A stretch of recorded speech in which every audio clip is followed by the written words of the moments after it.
Hello my dear student, welcome to biology. Today is lecture number 11 and we are learning chapter 7 evolution. And last class we have came to know about different theories related to origin of life.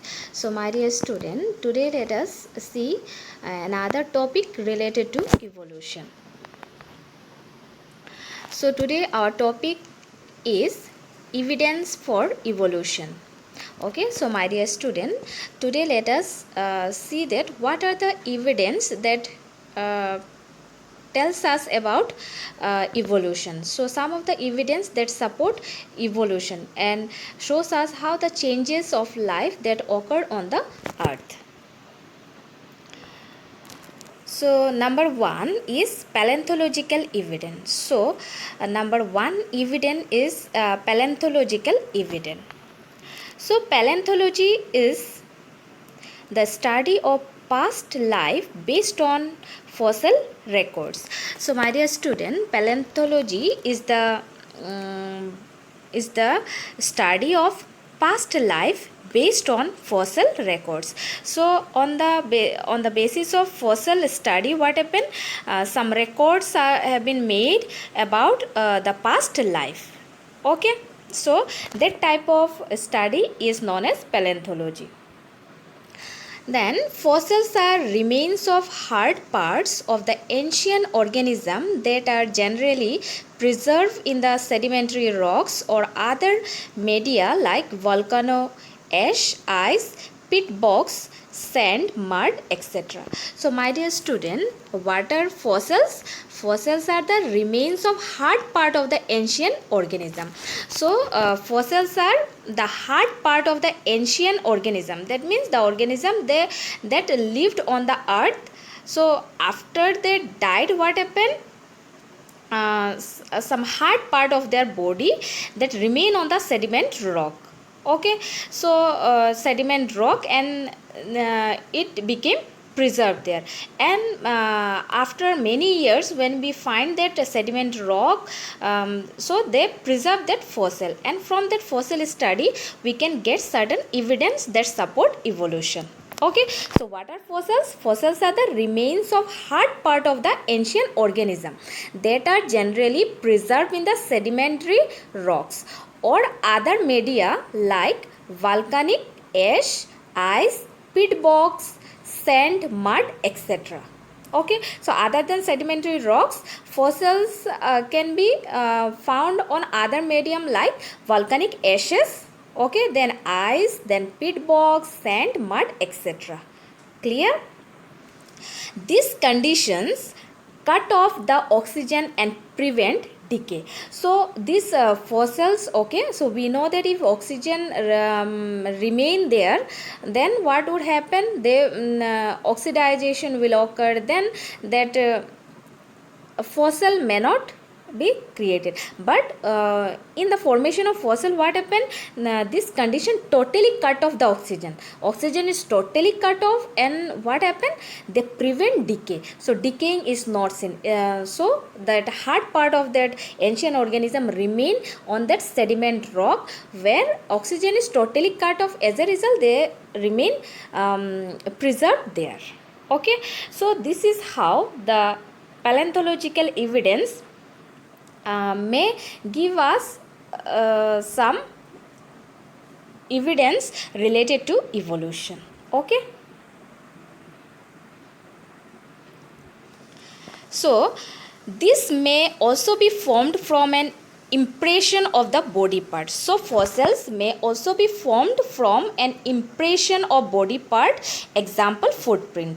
So what happened, this fossil can also be formed by impression of body part. That means your hand or some here it is, for example, footprint. So if some animals have work on that rock or that mud or that portion, what happens? Some footprint will be there. So it may also serve as an that fossil. Okay, so their footprint will be preserved on that rock, and they will act as a fossil. Or organic molecules, example oil. So sometime what happen, organic molecules like oil, if oil can also be act as an fossil, or even preserve extract. So some animals extract can also be act as an fossil. So my dear student, a fossil is an organic relic of past life. So what is a fossil? A fossil is an organic relic of past life. Okay, so we can say a fossil is an organic relic. That means why we are saying organic, because here you will find that the presence of carbon. Clear? So organic molecules, that oil also contain carbon. Then your body impression. Clear? There also your body parts, that means again heart part of the body, this also contain carbon. So because of which we may say that a fossil is an organic relic of past life. So fossil is an organic relic of past life. That means whatever life were found on the earth, they are we can say a impression, or we can say some hard part or organic molecules or the extract were remained, and now from that we may find certain evidence that support evolution. Okay, they represent extinct organism, example dinosaurs. So my dear student, you have heard about the dinosaurs.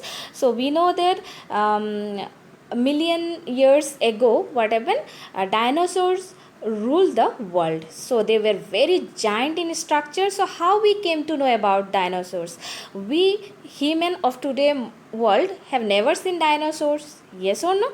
So through their fossil study only we came to know that dinosaur was such a huge, and through their fossil only we came to know that dinosaur, their size, shapes, and might have been in this way. So different fossils of dinosaurs were found, and from that what happened, we came to know that this much years ago dinosaurs were there, they were ruling the world. Okay, and their size, figures, okay, were in this shape. So what happened here, paleontology also help us to know the extinct organism which are not present today but that were present on the early earth. Clear? A study of fossils in different sedimentary layers indicates the geological period in which they exist. So a study of fossils in different sedimentary layer, what does it indicate? The geological period in which they exist. So on the geological period in which they exist, the fossil study tells us. So fossil study tells us that at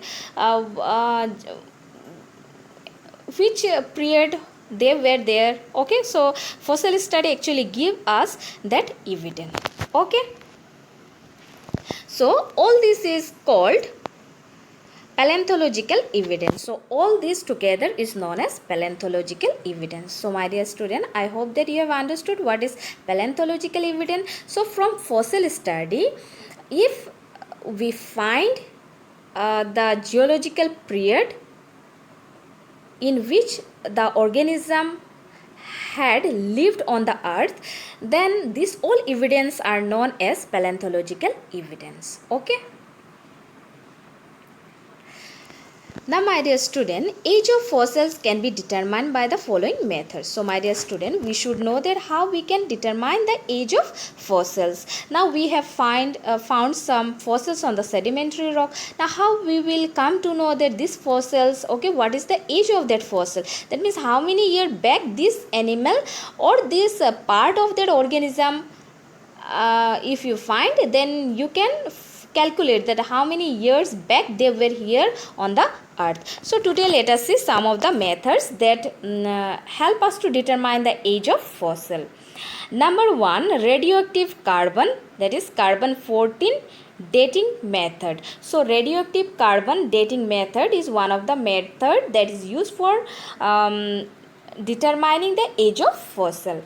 Number 2, electron spin resonance method, that is ESR method. Number 3, radioactive clock method. Number 4, potassium argon method. So these are the 4 methods that are used for the determination of age of fossil. Clear? So in your exam many time it is asked, okay, in your final exam you will find that this question is asked many time. So you may keep in your mind, these are the 4 methods that help us to know the age of fossil. Then my dear student, fossil also helps in indicating the connecting link between groups of organism. Now my dear student, through fossils, okay, we came to know that there are some connecting link between group of organism. Okay, so here fossil also helps in indicating the connecting link between different groups of organism. Clear? Some of the examples are given below. So number 1 example is Archaeopteryx. So my dear student, I hope that you have heard about Archaeopteryx. So Archaeopteryx is a connecting link between reptiles and birds. So Archaeopteryx, it resembles like reptiles and bird. So bird like wing is there, okay, and reptile like character is also there, because of which we may consider that Archaeopteryx is a connection between reptile and bird. Okay, then number 2 is Platypus. Okay, so Platypus is a connecting link between reptiles and mammal. Clear? So connecting link between reptiles and mammal is one example is Platypus. Okay, so Platypus is a living fossil. That means Platypus, this organism is still found on the earth, because of which it is a living fossil. Clear? And their skeletons are similar to reptiles. Their skeleton are similar to reptiles. They lay eggs but feed milk to their young one like mammals. So because of which we may say that reptile like character is also there and mammal like character, because of which they are the connecting link between reptiles and mammal. So sometimes they are also said the missing link between reptiles and mammal. So sometimes you will find that they are also known as the missing link between reptiles and mammals. So my dear student, I hope that you have understood the paleontological evidence. So this connecting link is also an evidence for evolution. Okay, so we may say that reptiles and birds. So in between reptiles and birds, if one fossil is found and it is studied, then we may say that from reptile what happened, bird might have evolved. Here Platypus. Okay, so Platypus possess skeleton similar to the reptiles. They lay egg like reptiles, okay, but they feed milk. So what happened, from reptile more advanced one is mammal, so slightly maybe they have they are showing some character, okay, of mammal to the advanced one. Clear? So likewise there are various connecting links. So here 2 examples are discussed. These are important examples, so we have discussed today. So my dear student, I hope that you have understood the paleontological evidence. So paleontology is the study of fossil. We may say study of past life based on fossil record. Clear? So I hope that today you have understood, and this is a very interesting topic, isn't it?